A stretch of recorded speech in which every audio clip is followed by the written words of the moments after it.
Buonasera a tutti, buonasera e benvenuti al terzo appuntamento in questo corso di cinema che abbiamo avviato quest'anno per la prima volta in Ateneo e dopo i primi due incontri di ottobre, uno più teorico, un altro incentrato sul neorealismo e sul cinema italiano del dopoguerra, questa volta cambiamo argomento e andiamo oltreoceano.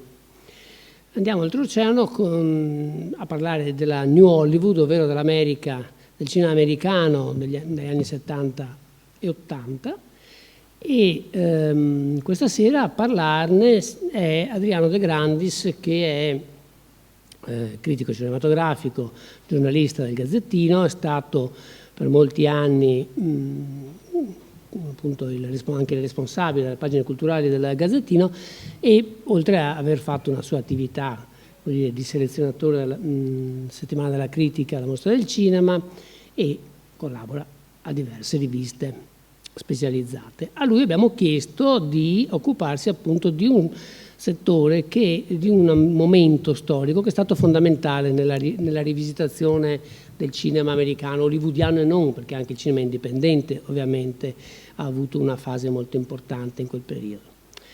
Bene, quindi io gli lascerei subito la parola e come sempre assieme alle parole ci saranno anche molte immagini. Grazie. Buonasera a tutti, benvenuti. Io cercherò di parlare molto poco perché vorrei invece farvi vedere molto cinema, che poi è la migliore maniera per capire il cinema, quindi se lo guardiamo poi insieme capiamo anche perché questo fenomeno, questo momento storico del cinema che si divide, come vedete, a tappe sia geograficamente sia storicamente per raccontare la storia del cinema. Qui siamo, come diceva prima Gottardi, agli anni 70, diciamo alla fine degli anni 60 fino all'inizio degli anni 80, in quel movimento che si riconduce appunto al titolo di New Hollywood, per fare un confronto col cinema classico hollywoodiano che invece aveva avuto il suo momento storico attorno agli anni 30, 40 e 50 e chiaramente come tutti i movimenti del cinema poi a un certo momento, come tutte le storie, comincia a invecchiare e c'è bisogno di cambiare, ma soprattutto c'è non solo il bisogno ma c'è la possibilità di cambiare, perché ovviamente la New Hollywood arriva non a caso alla fine degli anni 60, quando la società è cambiata molto. Abbiamo gli anni 60 che sono fondamentali per una rivoluzione politico-sociale, culturale. Cambiano molte cose e soprattutto in America succedono anche avvenimenti altrettanto importanti che poi forniranno la traccia a molti racconti di questi film. L'America conosce appunto il periodo kennediano, quindi John Fitzgerald Kennedy, la speranza di un'America più libera, con tutti i grattacapi che erano successi chiaramente anche con l'Unione Sovietica al momento della crisi di Cuba, ma abbiamo anche tutto un periodo che chiaramente, quindi oltre a Kennedy c'è anche Martin Luther King, arriva il 68 in Europa, quindi una rivoluzione che è anche culturale, sessuale se vogliamo, e l'America si prepara quindi a raccontare, c'è un gruppo di registi che iniziano a raccontare questa nuova avventura e lo possono fare perché sono cambiate le cose anche all'interno della cinematografia, alla possibilità di raccontare. Voi sapete che per lunghi anni il cinema americano è stato soggiogato dal codice Hays. Il codice Hays è un codice creato appunto da Will Hays che definiva ciò che si poteva raccontare al cinema e non solo cosa, ma anche come. Quindi salvaguardare un po' tutti quei elementi conservatori della società, quindi bisognava parlare bene della famiglia, degli aspetti religiosi, della bandiera, un po' Dio, patria e famiglia che si sente anche oggi, no? Ritornare in auge, e non si potevano mostrare scene di violenza, doveva essere tutto abbastanza fuori campo, non si poteva mostrare la nudità, cioè c'era l'impossibilità di svestire le donne, ma soprattutto e anche ovviamente gli uomini. C'era comunque tutto un codice, non si poteva parlare di sessualità diversa, quindi che so, anche l'omosessualità che era catalogata dal codice ACE ovviamente come una perversione sessuale. C'erano tutti questi fenomeni di censura, e voi, se state attenti tante volte nei film degli anni 40 e 50 americani, specialmente anche nel noir, i registi fanno i salti mortali per raccontare comunque personaggi, situazioni al limite del codice ACE, comunque facendolo intuire al pubblico allo spettatore che si sta parlando di quello. Quindi, come dicevamo, siamo alla fine degli anni 60 e quindi c'è questa vibrazione, c'è questa voglia di raccontare la nuova società che si sta evolvendo. In realtà il cinema americano aveva già affrontato, ma parliamo di comunque marginalità del cinema indipendente, underground, quindi comunque collocato, diciamo, in una sfera molto limitata di pubblico e ovviamente di seguito. E qui invece la New Hollywood porterà ovviamente il cinema americano nel suo splendore massimo, quindi come il vecchio storico periodo della Hollywood, in maniera spettacolare, se vogliamo anche commerciale, comunque autoriale, ma al tempo stesso di registi, di tematiche, di film che irromperanno nella sala cinematografica e ovviamente avranno un seguito molto elevato. Dicevo prima che erano anni di grande cambiamento. L'Europa, per esempio, una decina d'anni prima stravolge anch'essa ciò che era il cinema di allora con la Nouvelle Vague francese, che ovviamente, essendo europea e soprattutto francese, è un movimento sicuramente più intellettuale che spettacolare, ma a differenza del cinema americano della New Hollywood saprà veramente ribaltare, riscrivere, riformare quella sintassi cinematografica che da allora, specialmente con Godard, forse qualcuno avrà visto qualche suo film, cambia radicalmente proprio il modo di raccontare esteticamente, narrativamente il cinema. L'America non è così, anche se gran parte dei registi, come sapete, americani, considerati americani, sono in realtà poi tutti figli di immigrati europei, no? Irlandesi, tedeschi in fuga dalla Germania nazista, italiani, no? E quindi voi capite che chiaramente hanno, essendo poi di stanza a Hollywood in America, hanno uno sguardo cinematografico diverso dai francesi e quindi puntano molto di più sulla forza, sulla dinamica delle azioni, su questa spettacolarizzazione delle azioni. C'è comunque, come dicevo, tutto quello che era stato vietato prima, cioè c'è una voglia di raccontare tutte quelle storie che erano state raccontate ma in maniera molto subdola, molto segreta, molto sotterranea, in maniera evidente. Infatti vedrete molte di queste clip che mostrano veramente un atteggiamento quasi voglioso di mostrare la violenza del singolo e la violenza anche della società, di mostrare i rapporti umani non più ingessati, non più finti, ma di arrivare all'incontro dei corpi, di una sessualità molto più generosa sullo schermo. Da lì allora sarà sempre più generosa, ovviamente. Che cosa si può dire ancora di questi registi, che sono tantissimi? Insomma, c'è Altman, c'è Scorsese, c'è Cimino, c'è Pollack, c'è De Palma, c'è Arthur Penn, William Friedkin. Insomma, sentite che sono tutti nomi che sono partiti all'età appunto della fine degli anni 60 e ancora oggi sono registi di grido, di fama, sono oggetto sicuramente di interesse. Ancora oggi si guarda questo cinema con la forza che aveva allora e che ancora oggi, magari qualcuno è invecchiato, ma non tutto, cioè tutta la dinamica appunto di quel momento lì è sicuramente ancora oggi molto vivo.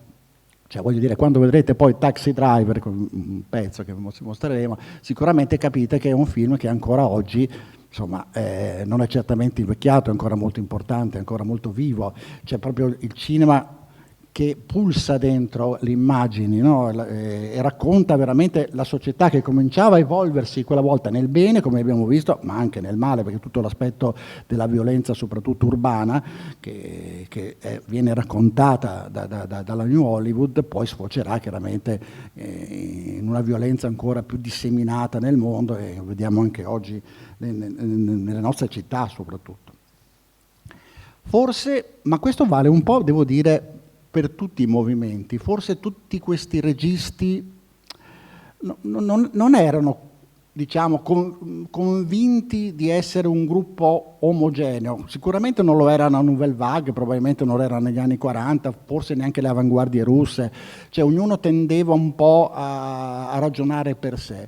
Però a differenza forse della Nouvelle Vague, secondo me, i registi della New Hollywood hanno una consapevolezza diversa, sanno che stanno veramente, mentre in Francia sapevano di raccontare sì la società, ma soprattutto delle dinamiche interne al movimento cinematografico, al cinema stesso, probabilmente invece in America c'è la consapevolezza di essere di fronte a un cambiamento radicale di raccontare il cinema in quella maniera che vi dicevo, cioè con degli aspetti molto più significativi. Quindi un cinema molto meno intellettuale, come dicevo prima, ma sicuramente molto più spettacolare.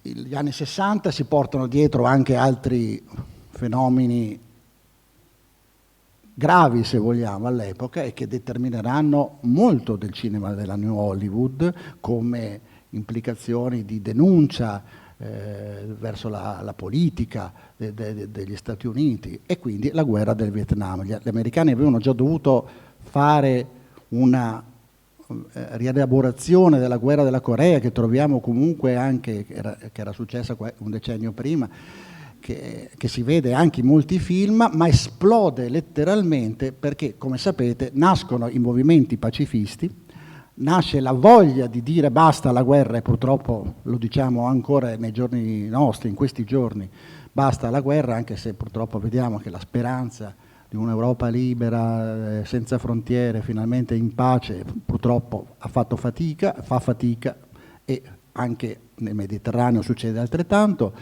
e quindi c'era la protesta, c'erano i cortei, c'era la protesta alla Casa Bianca, i movimenti pacifisti, come dicevo prima, le città, il movimento hippie, lo ricorderete, una città simbolo come era San Francisco, no? Che diventava la città della libertà anche in questo caso di tutti gli aspetti possibili della nostra esistenza.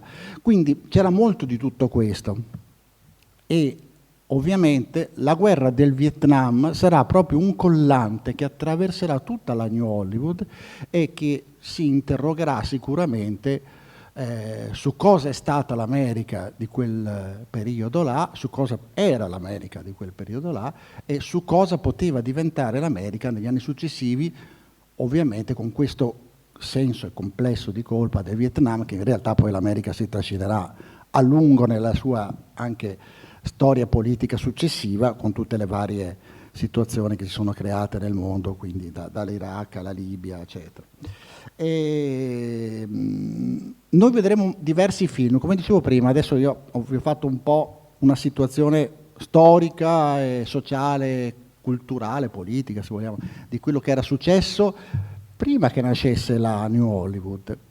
Poi alla fine degli anni 60 nasce Nuova. Allora io direi che anche con le immagini poi pian piano scopriamo veramente cosa c'era di novità, di nuovo, di cambiamento. Ovviamente prima ho citato molti registi, ma ovviamente gli attori non sono da meno, perché anche oggi abbiamo questi attori che sono diventati sicuramente importanti e sono ancora oggi, come per esempio Robert De Niro, sicuramente uno dei rappresentanti più noti, tra l'altro in questi giorni. Ritornando anche a Scorsese, di cui ovviamente lui è un alter ego, stiamo vedendo al cinema Killers of Flower Moon, l'ultimo film di Scorsese, che se non l'avete visto anche io vi inviterei ad andare a vedere, nonostante duri 3 ore e mezza, capisco, ma non è un film che possa annoiare. Allora, partiamo dal 1969, che c'è sempre un punto di cui, diciamo anche per convenzione, perché poi non è che sia sempre così rigoroso e anche codificabile, partiamo da un film che sembra essere quello che incarna un po' questo spirito quasi leggendario, al tempo stesso eroico ma anche antieroico, mitologico ma anche antimitologico, nel senso di liberarsi di tutto quello che è stato fino a quel momento. E questo film che rappresenta un po' l'ingresso del cinema americano nella New Hollywood è Easy Rider, che è un film di Dennis Hopper, che oltre a essere regista è anche attore, e con Peter Fonda, ovviamente figlio d'arte, e un giovanissimo, appunto tra quelli che potremmo riconoscere anche oggi, è un giovanissimo Jack Nicholson. Easy Rider è effettivamente la rilettura del western, se vogliamo. Ecco, una riserva che si può avere sulla New Hollywood è quella di dire: ma in fin dei conti il cinema americano è cambiato, sì, ma racconta sempre le stesse storie.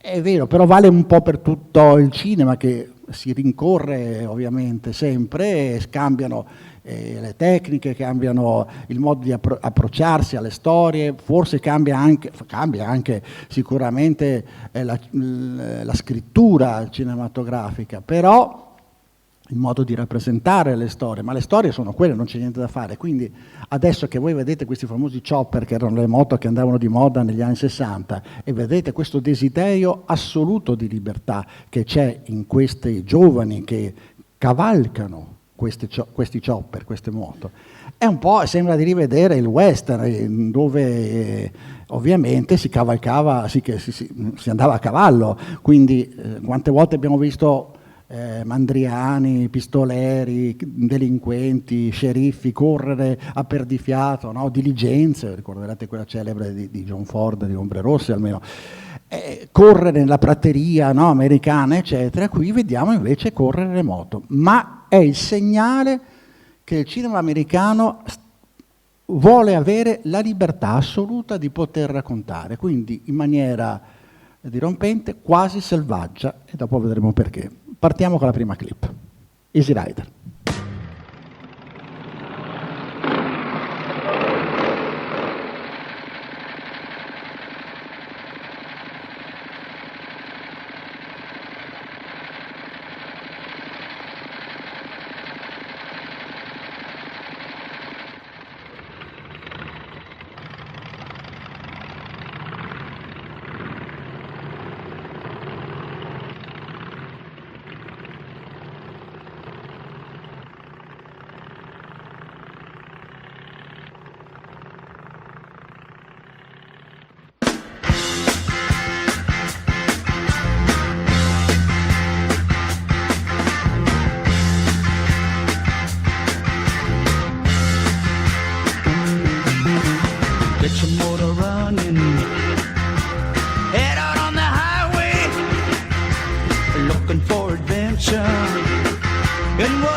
With the wind and the feeling that I'm under. Yeah, I gotta go make it happen. Take the world in a loving embrace. Buy all of the guns at once and explode into space. Like a true nature's child, we were born to be wild. We can climb so high, I never wanna die.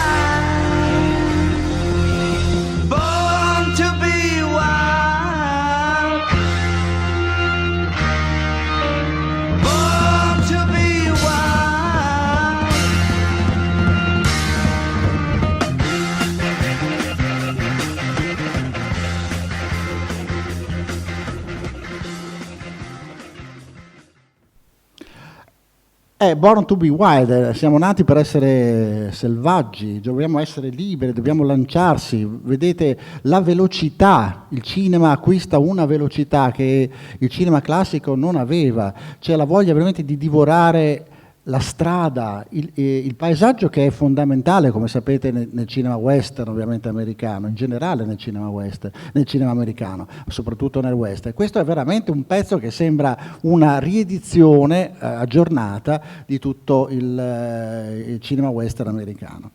E quindi c'è questa voglia veramente sfrenata di correre, di anticipare i tempi, insomma, di non essere più prigionieri, di essere legati.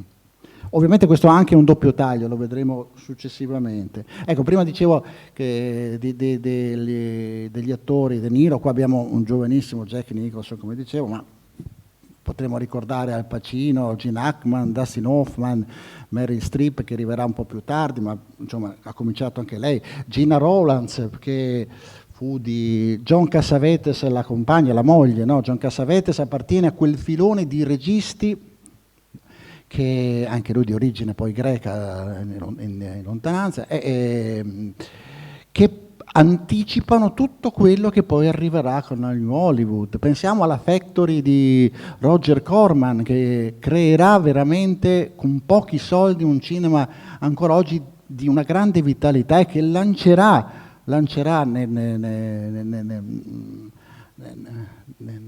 cinema, nel mondo del cinema, moltissimi registi, moltissimi attori. Chi potrei dimenticare?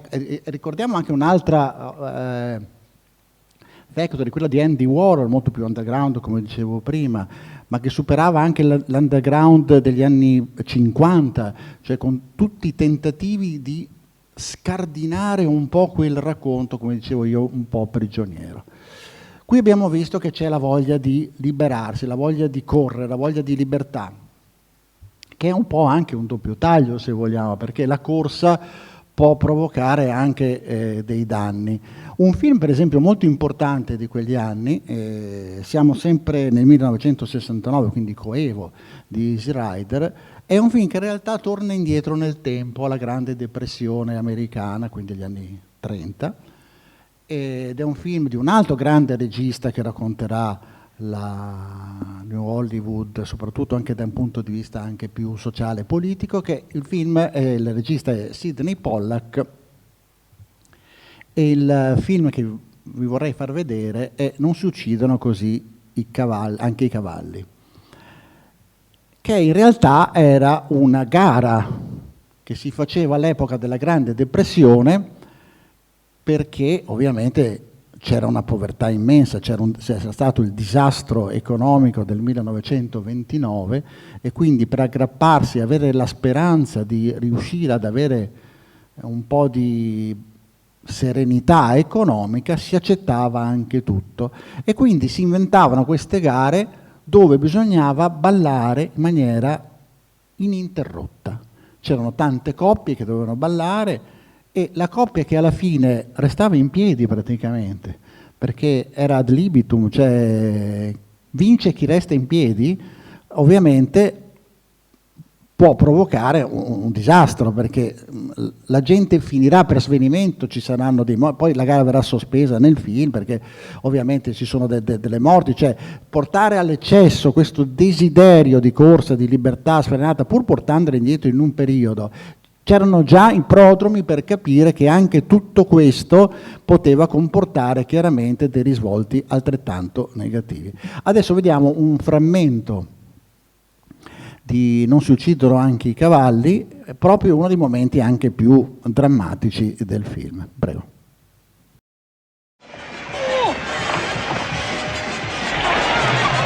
What's the matter? What's wrong? Chance!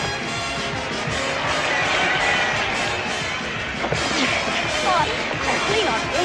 Put your arm around me. Lean on. Where does it hurt? What happened? 1 minute! It's just a little bit further. Come on, you salty old bastard. Where's the fight? Come on, goddammit, hang on to me. I'm tired of losing. Come on.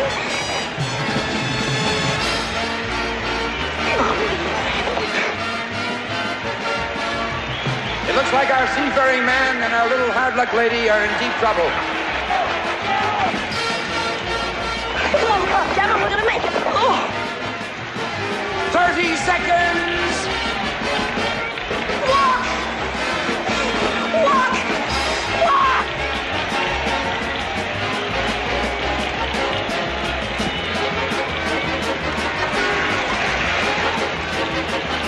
Walk, goddammit!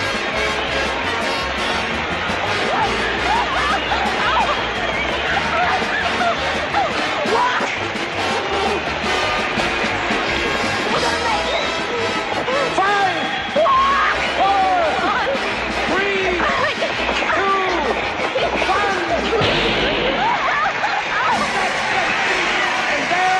We made it! Get on the spot. Arthur and Jean, Patty and Don, Dusty and Cecil. We made it. Let's have a big hand for the losers. Come on, folks, let's hear it.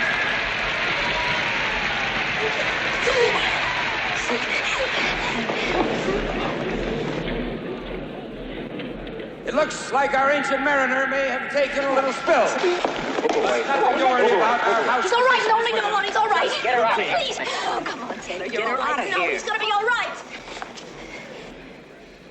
Well, what are they doing to him? He's gonna be all right.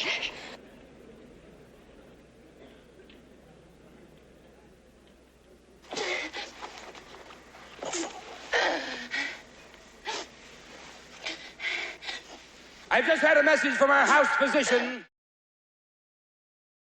Ok, spero intanto che avete riconosciuto sicuramente Jane Fonda nel filmato. Prima avevamo Peter Fonda, adesso vediamo Jane Fonda. Insomma, la famiglia Fonda si è sempre distinta molto nel cinema americano. Come vedete c'è tutta la disperazione, è un film molto disperato, lo vedete, perché c'è tutto il desiderio di riuscire a avere, come dicevo, quell'agiatezza che era stata perduta dall'America con il crollo di Wall Street del 1929, e c'è questo spasmodico, è chiaramente un film metaforico, spasmodico voglia di correre, di ritornare, ritrovare il ritmo della vita, della speranza, di tutto, ma per farlo sei comunque condannato a delle prove massacranti, all'incapacità di vivere una vita tranquilla. Se vuoi rischiare, devi rischiare fino in fondo, sapendo che questo potrebbe essere anche letale. Ecco che quindi questa costruzione metaforica dell'America di allora, che era l'America della depressione, della Grande Depressione, ma che si rifà anche all'America successiva, quindi da Sidney Pollack, che poi sarà, come dicevo, un attento critico, insomma, delle politiche americane, o comunque di tutte le situazioni abbastanza ambigue che l'America saprà porre. Tre giorni del Condor, per esempio, è un film che ricorderete sicuramente, con lo stessi servizi segreti che organizzano l'attentato, quindi è un film che ricorderete molto, come con Robert Redford, no? Un altro dei grandi attori sempre da New Hollywood. Torniamo a quel selvaggio di prima, no? Prima è venuta la canzone, i titoli di testa di Easy Rider, Born to be Wild, ed ecco che la parola wild ritorna spesso nel cinema della New Hollywood, anche nel titolo. Qui siamo di fronte forse a uno dei film indispensabili per raccontare la New Hollywood, soprattutto perché si rifà, come dicevo prima, al grande cinema americano classico, e più classico del western non c'è. E quindi qui siamo con Sam Peckinpah, che ovviamente gira questo film madornale che è Il mucchio selvaggio, e che forse ancora oggi è uno dei film di rara e insopportabile violenza, non solo per la forza della violenza con cui è rappresentata, ma anche per la durata con la quale viene rappresentata. E viene rappresentata attraverso una serie di attraverso un montaggio anche altrettanto frenetico, che a volte invece improvvisamente rallenta, si espande nel rallenti. Il rallenti dà ancora una forza deflagrante alla violenza con la quale finirà questo film, no? Che è un film sostanzialmente vendicativo. E anche il tema della vendetta, come vedremo poi anche in Taxi Driver, è fondamentale anche per la New Hollywood. Il mucchio selvaggio, ripeto, ha la sparatoria forse ancora oggi più incredibile di tutta la storia del cinema, di rarissima violenza, adesso ve la beccate tutta, ve lo dico, però di una bellezza estrema. Il mucchio selvaggio è un film, come dicevo prima, di Sam Peckinpah, e vediamo che cosa ci mostra la clip.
Direi che è molto impressionante, no? Come avete visto, insomma, con quale forza, con quale resistenza, anche proprio durata, insomma, è molto bello. Allora, due cose su questo film velocemente. Una, riferimento ovviamente anche a tutto il filone italiano dello spaghetti western, soprattutto dei film di Sergio Leone, a cui confronto Sergio Leone sembra veramente un po' morigerato rispetto a questo finale.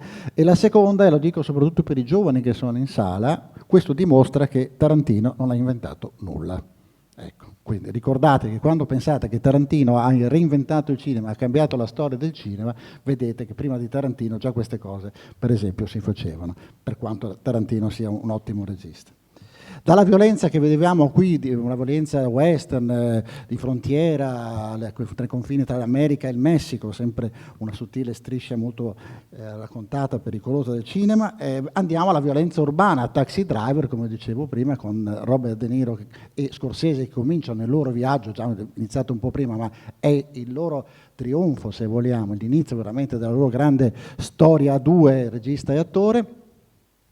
Taxi Driver è la storia di un ex marine che per sbarcare in un'area diventa tassista, siamo in un periodo di elezioni, lui crede nei valori ancora dell'America, scopre che questi valori in realtà sono già distrutti, siamo già lanciati verso il caos e il degrado futuro e quindi decide di trasformare se stesso. Abbiamo una delle più grandi trasformazioni del personaggio e di vendicarsi a suo modo. Anche qui la violenza è estrema. Siamo una violenza urbana dove ovviamente quando a un certo momento capisci di aver provocato il disastro totale cerchi anche di suicidarti con la famosa scena della mano a mo' di pistola portata sulla tempia. Taxi Driver, Martin Scorsese, Robert De Niro.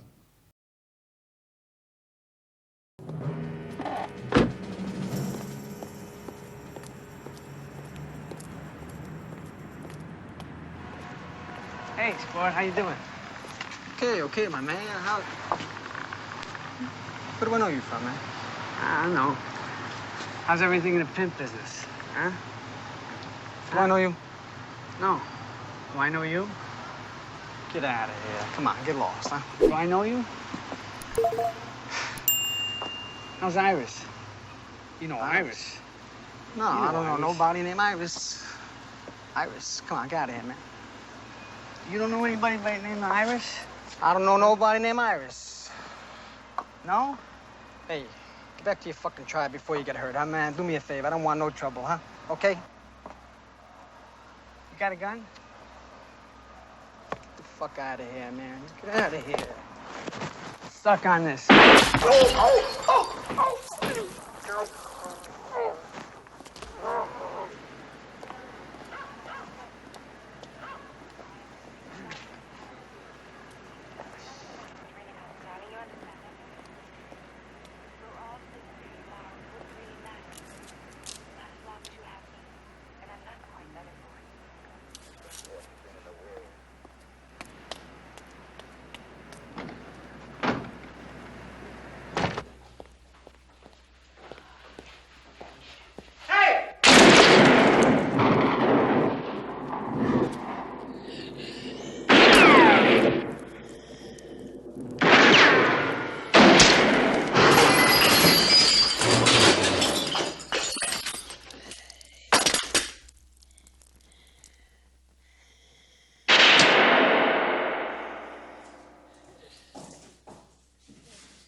una delle immagini più iconografiche di tutta la New Hollywood, lo ricorderete, no?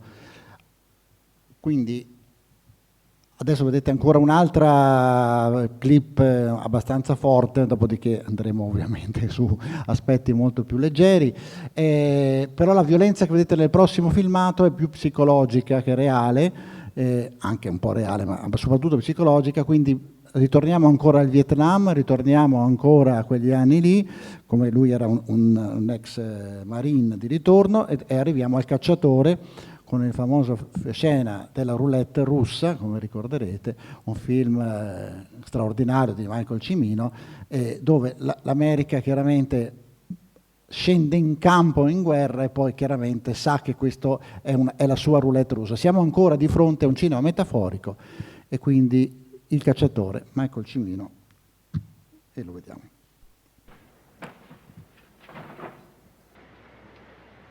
Cầm súng mau! Cầm súng mau! Hả? Mau!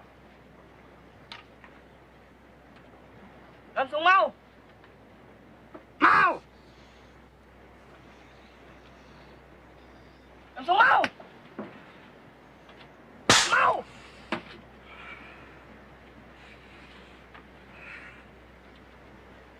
Mau!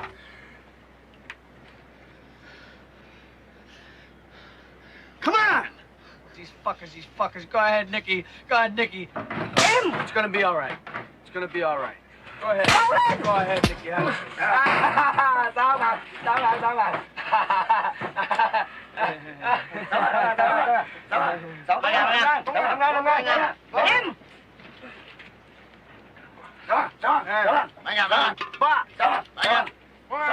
I do 3 bullets. 3. We do 3, huh? 1, 2, 3. 3.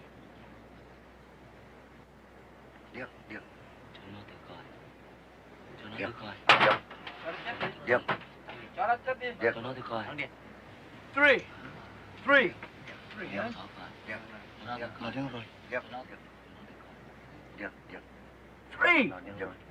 3. Don't worry. 5 minutes, we're gonna be out of here. Đại ca nghe em. Out of here.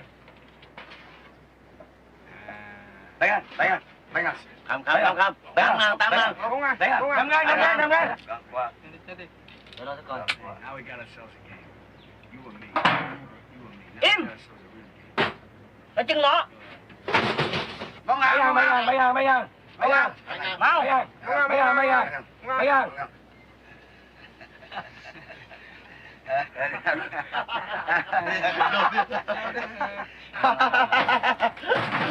Cầm súng mau. Mau. Giang ra. Im.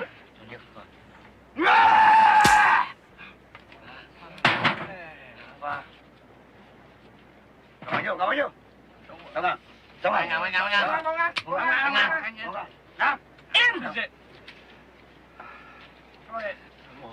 Cầm súng mau. No more. Mau. I'm gonna will us out of here. Mau. You got an empty chamber in that gun. Mau. Put an empty chamber in that gun. Mau. Mau!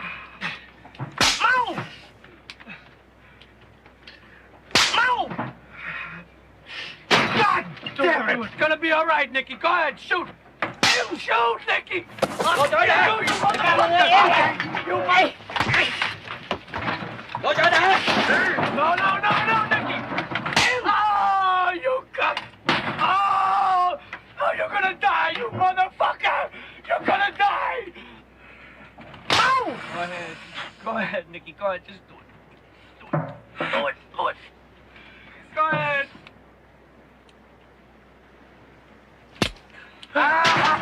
Chính ngay. You made it. Năm ngang. It's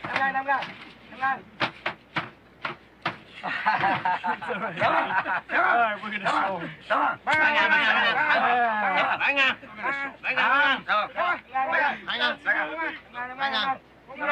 Tất cả mọi người im.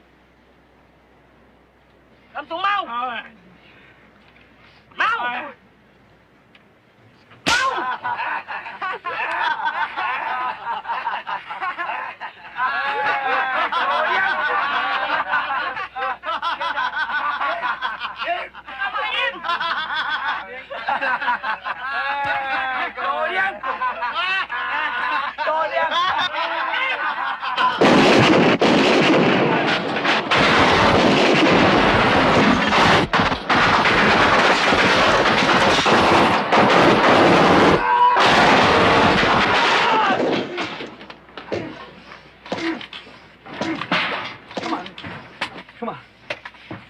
Come on.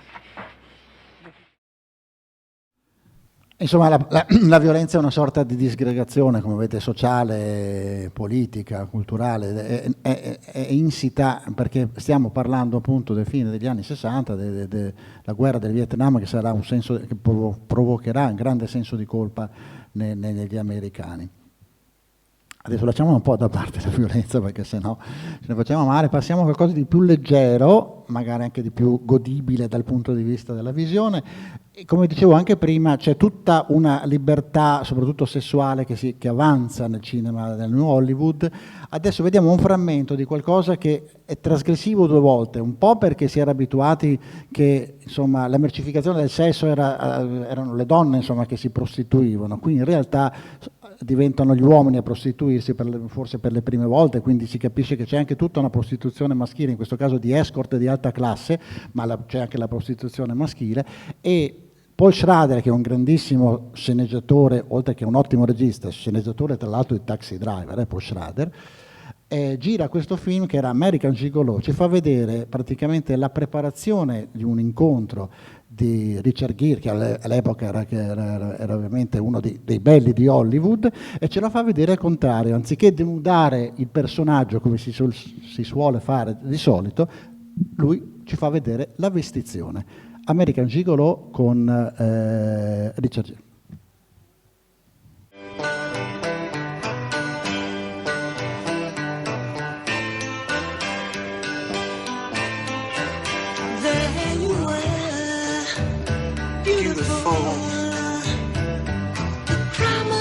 Love was written on your face. You led me on with untrue kisses. You held me captive in your false embrace, quicker than I could bat an eye. Seemed you were telling me goodbye. Just a minute ago, your love was here. It seemed to disappear. Sweetness was only heartaches, camouflage. The love I saw in you was just a mirage.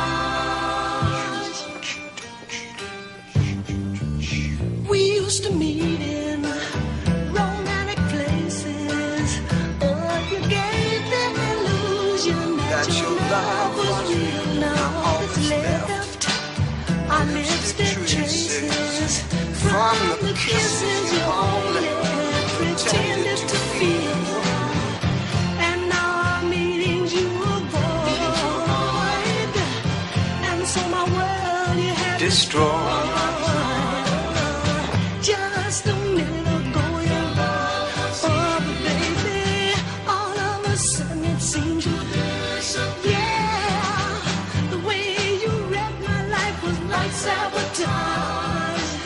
Detta måste ha besök. Nej, vi var här i fjol också. Han är ensam.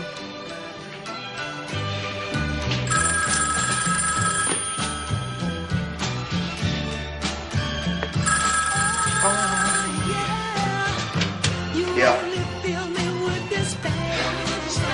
So she's a friend. Where does she know me from? Yeah, send her up.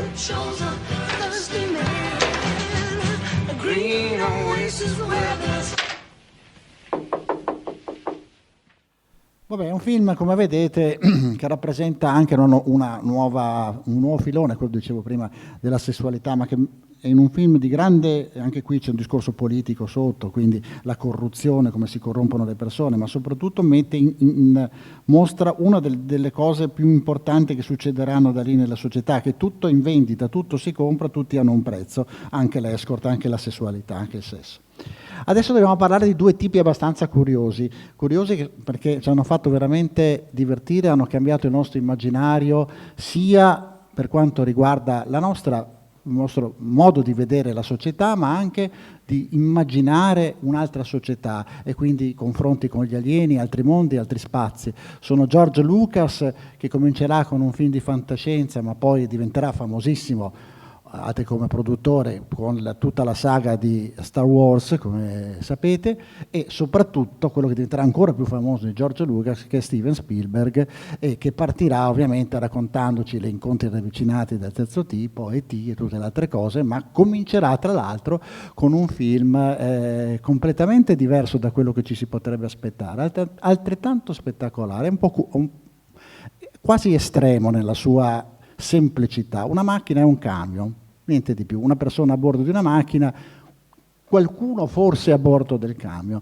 una dimostrazione di come comunque l'industria, il commercio stritoli comunque l'uomo, lo aggredisca continuamente, perché la macchina c'è la macchina, ma poi c'è il camion che è ancora più grande, che quindi può rincorrere la macchina, cioè c'è tutta una scala di valori di forza che ci porta a dimostrare appunto che alla fine è la paura che dominerà il mondo. Allora, adesso vediamo innanzitutto una cosa da American Graffiti che è molto divertente. Siamo anche lì all'inizio di una elezione americana, siamo anche lì a dei ragazzi, dei giovani liceali che devono partire per gli Stati Uniti per la guerra del Vietnam. Succederà anche con Mercoledì da Leoni, per esempio, se ricorderete, con John Milius, ma vediamo questa clip dove riconosciamo un giovanissimo Harrison Ford. Who's that? You know him? He's following awful close. Grab onto something.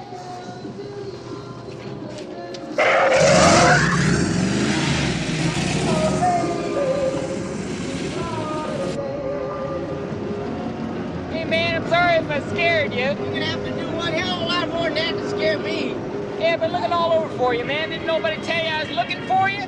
Hey, I can't keep track of all you punks running around here backwards. Hey, you're supposed to be the fastest thing in the valley, man, but that can't be your car. It must be your mama's car. I'm sort of embarrassed to be this close to you. Yeah, well, I'm not surprised driving a field car. Field car? What's field car? Field car runs through the fields, drops cow shit all over the place to make the lettuce grow. That's pretty good. Hey, I like the color of your car there, man. What's that supposed to be? Sort of a cross between piss yellow and puke green, ain't it? Well, you call that a paint job, but it's pretty ugly. I bet you got to sneak up on the pumps just to get a little air in your tires. Well, at least I don't have to pull over to the side just to let a funeral go by, man. Oh, funny. You know what? Your car's uglier than I am. That didn't come out right. Come on, boy, let's go. Prove it. Why don't you go out and try to win yourself a few races? Man, you come on back and I'll show you a few things. Oh, Mason, you can beat him. Hey, that's a tough-looking girl you got with you, man. What are you doing, trying to pick up a few extra buck babysit? Hey, dog, why don't you come on ride with me in about 10 years? Now, leave her out of this. This is just between you and me. E adesso vediamo Duel, la macchina e il camion. L'uomo e la sua ombra.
Però Spielberg, insomma, è il regista che sappiamo, racconta tante altre cose, al di là delle parentesi che lui racconterà la propria storia, come The Fables Man, e tutta la storia anche della guerra, il Schindler List, insomma, lui da ebreo ovviamente.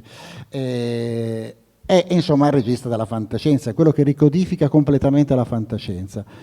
La fantascienza era usata, lo sapete, negli anni 50 come metafora della guerra fredda tra Stati Uniti e America. L'alieno è il nemico, è il comunista che ci viene da noi e ci vuole praticamente dominare e quindi va eliminato. Spielberg invece dimostra che l'ecumenismo spaziale, l'ecumenismo universale deve essere di accoglienza di tutti, e qui sono metafore anche oggi ovviamente, no? Con tutta la fase dell'emigrazione.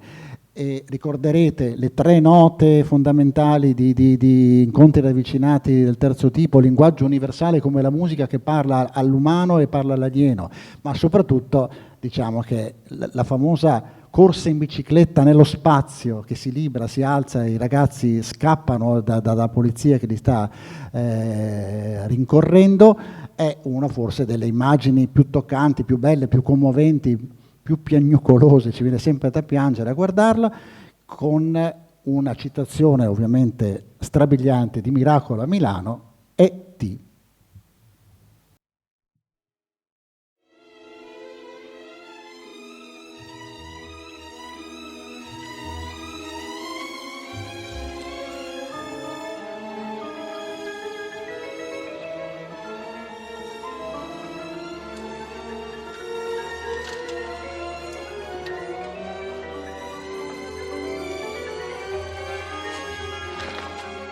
Too bumpy. We'll have to walk from here.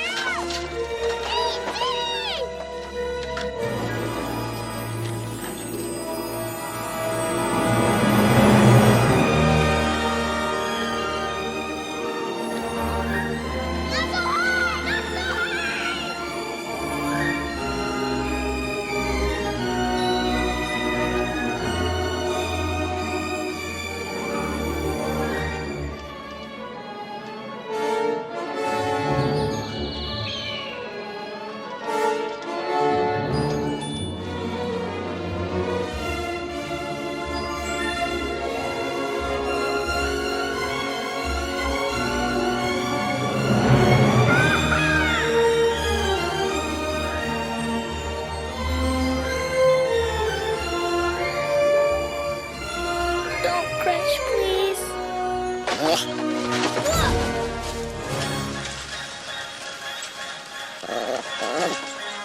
are we going? To the forest! Follow me!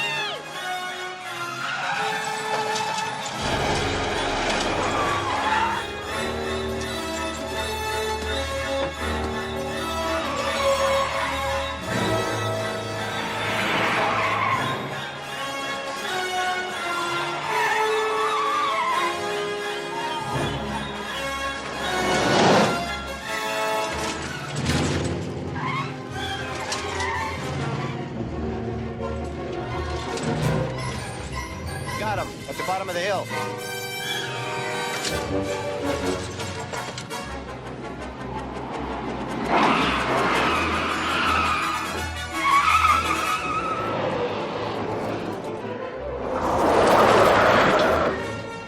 This is Unit 302. We've cut the kids off at the bottom of the hill. Send backup units. Turn out.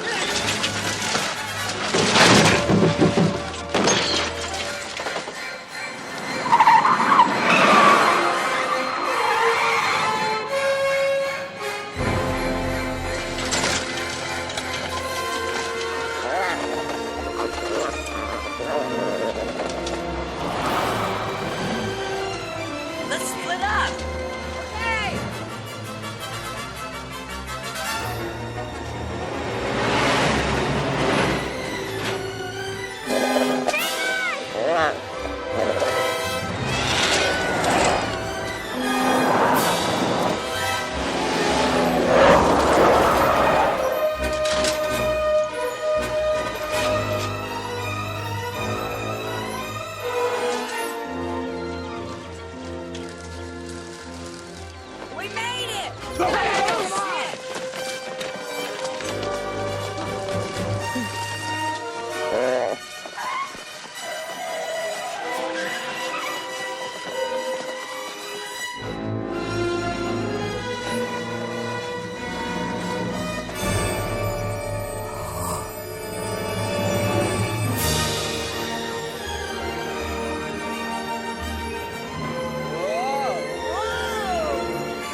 insomma, una sequenza meravigliosa, come vedete. Vedete che la Hollywood ci ha raccontato il passato, ci racconta il presente, ma ci racconta anche il futuro, insomma, ha spaziato in tutto. E dopo aver visto anche queste immagini, Spielberg ha veramente cambiato l'immaginario. Tutta la fantascienza che oggi noi vediamo non sarebbe la stessa senza Steven Spielberg, che è forse uno dei più grandi registi oggi viventi, anzi lo è sicuramente. Dicevo prima che comunque, stiamo andando verso la fine, tranquilli, però volevo farvi vedere ancora alcune cose importanti, perché prima dicevo che la sintassi della Nouvelle Vague aveva cambiato il cinema. In realtà anche Hollywood ha molta teoria del cinema, specialmente uno dei più grandi teorici di Hollywood è Brian De Palma. Volevo ricordare anche la grande colonna sonora di John Williams, perché insomma questa qui ce la ricordiamo, e poi Williams ha firmato quasi tutte le colonne sonore di Spielberg. Brian De Palma, che ha un'origine hitchcockiana, è il regista di Hollywood che si rifà più ad Alfred Hitchcock, proprio per le tematiche, per il modo di raccontare, per la teoria di raccontare le immagini. E noi lo vediamo adesso in uno delle aperture, delle sequenze iniziali di uno dei suoi film, forse meno noti, ma altrettanto molto bello.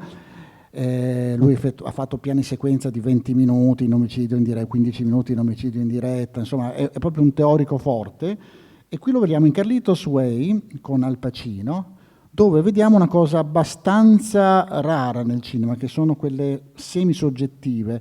Cioè la soggettiva, sapete, è noi vediamo quello che vede il protagonista, è come se lo vedesse il protagonista e lo vediamo noi uguale, invece l'oggettiva è quando noi vediamo qualcosa che il protagonista chiaramente non vede. Qui invece De Palma spiega che in realtà non c'è una frattura sempre tra la nostra visione, e quindi in Carlitos Way parte da un'immagine in soggettiva e poi all'interno della stessa inquadratura la sequenza diventa oggettiva. Ripeto, un capolavoro teorico molto bello. Carlitos Way con Al Pacino.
Ecco, qui avete visto, no? Praticamente noi partiamo da una posizione di Al Pacino disteso sulla barella, che guarda ovviamente prima il soffitto e poi guarda i poliziotti, è stato appena colpito a morte, e poi con una rotazione della macchina da presa praticamente noi inquadriamo Al Pacino che era disteso sulla barella. Quindi il teorico De Palma si è sempre interrogato sul cinema, su cosa sia il cinema, su cosa è lo sguardo del cinema, perché qui ci dice non è soltanto a volte incomprensibile capire cosa si sta guardando, ma soprattutto chi sta guardando, perché chi è che sta guardando qua? Sta guardando il protagonista o sta guardando lo spettatore? Cioè, nel senso che anche se fossero la stessa persona in certi momenti nella soggettiva, poi questo si rompe, quindi che cos'è veramente lo sguardo? Che cosa stiamo guardando? È un interrogativo che De Palma rincorrerà molto spesso. Nella prima lezione, quella di Gysi, De Palma aveva dimostrato un'altra volta una grande capacità teorica, con la scalinata, ricordate nella stazione degli intoccabili, che si rifaceva ovviamente alla scalinata della corazzata Potionchi, dove lì la decifrazione del tempo, cioè che cos'è il tempo all'interno della storia del cinema, e quindi il tempo reale e il tempo cinematografico, che sono due tempi completamente opposti, lui gioca su quell'aspetto contraddittorio. E quindi è il più grande forse teorico della New Hollywood ancora oggi, anche se ormai non fa quasi più film. Ricordo solo che 8 film sono stati musicati dal nostro concittadino Pino Donaggio di Brian De Palma, e questo mi fa piacere ricordarlo. Un altro teorico è anche Francis Coppola, però, quello che poi gli dirà il Padrino, e soprattutto un film monumentale come Apocalypse Now. La Conversazione, che vinse la Palma d'Oro, invece introduce uno dei temi più importanti, delle paure più ricorrenti nella società di allora e soprattutto nella società di oggi, cioè essere spiati, essere controllati. Sapete tutte le polemiche, Facebook, io non voglio dare la privacy, tutte queste cose qui. Qui abbiamo un investigatore privato che indaga su una coppia, ovviamente, e si trova man mano nel film a essere l'indagato. Allora vediamo la partenza del film, che è un piano sequenza meraviglioso, e anche questo molto teorico, è quello che i francesi chiamano un plongée, cioè la caduta della macchina da presa. Noi ci avviciniamo ai protagonisti dall'alto, scendiamo, è come se penetrassimo nella loro storia. E quindi è un modo di entrare dentro nella storia, dall'alto. Questo è praticamente un tuffo, un plongée. E sentirete ovviamente già nel racconto, siamo in una piazza di New York, e sentirete ovviamente ogni tanto dei disturbi, delle distorsioni, e ovviamente stiamo già tentando di capire cosa dicono i protagonisti. Quindi l'investigatore sta spiando. La Conversazione.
Avete riconosciuto sicuramente Gene Hackman, straordinario attore. Allora, abbiamo visto come l'investigatore privato entra alla ricerca di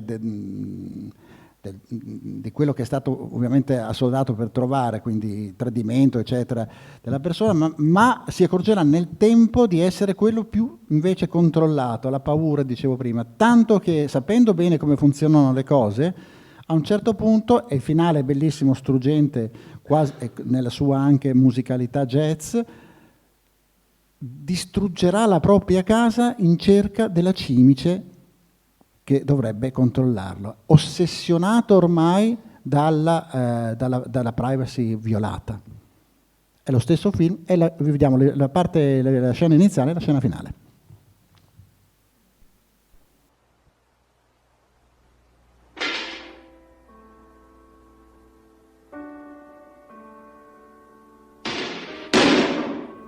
Lui è convinto ovviamente di essere controllato, è ossessionato da questo.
Va bene, siamo quasi in chiusura. Avete capito insomma come Hollywood ha saputo raccontare un'epoca che guardava la libertà, che guardava la speranza, ma al tempo stesso raccontare tutte le contraddizioni di un paese, di una società, l'America, ma anche la società in generale, di quegli anni che stavano cominciando anche a evolversi, poi arriveranno gli anni '80, poi i 2000, eccetera.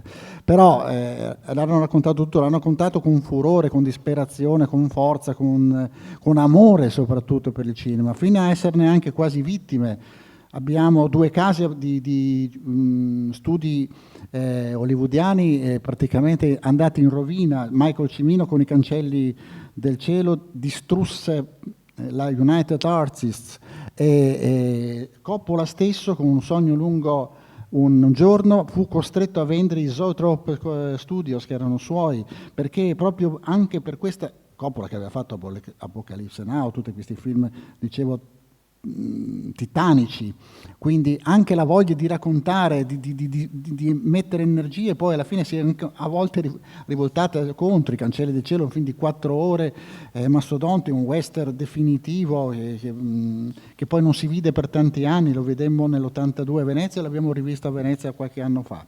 Insomma, la New Hollywood è stata un po' tutto questo che abbiamo visto adesso. Adesso chiudiamo con 2 piccole cose molto belle. La prima è ovviamente forse il film definitivo che chiude un po' la cosa, anche perché divenne un grande successo e forse loro non se l'aspettavano neanche che poi anche questo tipo di cinema, sì, spettacolare, commerciale, diventasse così ricco, diciamo, e che ancora Spielberg, ancora una volta, ci insegnerà a capire, a guardare, a decifrare la società, in questo caso la grande paura rifacendosi a Melville di Moby Dick, e quindi parlo dello Squalo, che fu un campione di incassi straordinario. E poi una piccola cosa che voglio farvi vedere, perché per me è sempre molto struggente, forse una delle aperture più belle di tutta la storia del cinema. Intanto, magari non bella come La porta dei sentieri selvaggi, dirà qualcuno, ma a me piace molto lo stesso. Allora, intanto vediamo il finale, una parte quasi verso la fine dello Squalo.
Rig something. Got it? All right. That's bring it up. Now it's coming. Slow now. Slower. Yeah.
Show me the tank.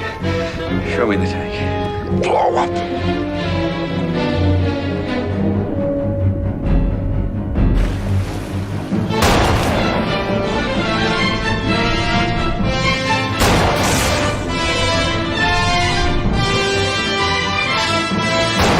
Blow up!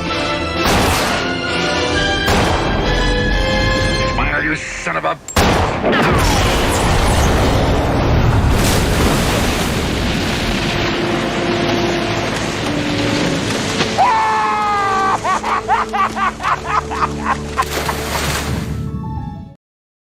Ecco, avete riconosciuto sicuramente Roy Scheider. Allora, io avrei finito, spero di avervi interessato in questa lunga storia attorno alla New Hollywood. Vi lascio poi alla fine, adesso vi saluterà anche Michele Gottardi, ma soprattutto vi lascio alla fine con questo che vi dicevo prima. Siamo già negli anni '80, cinema della box ovviamente è sempre stato un cinema molto ricco. Toro scatenato, l'inizio in bianco e nero di Jack LaMotta e Robert De Niro, con lo struggente meraviglioso intermezzo dalla cavalleria rusticana di Pietro Mascagni. Grazie a tutti di essere stato qui.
E su queste note e con questa clip che sintetizza bene tutte le radici italo-americane di Martin Scorsese, possiamo concludere. Ringraziamo molto Adriano De Grandis per questo excursus, vi ringraziamo tutti voi di essere stati qui con noi questa sera.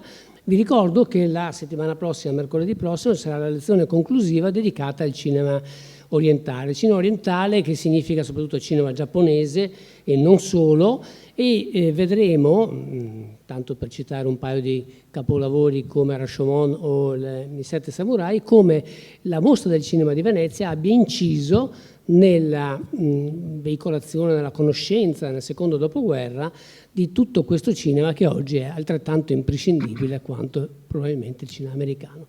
Grazie a tutti e buona serata.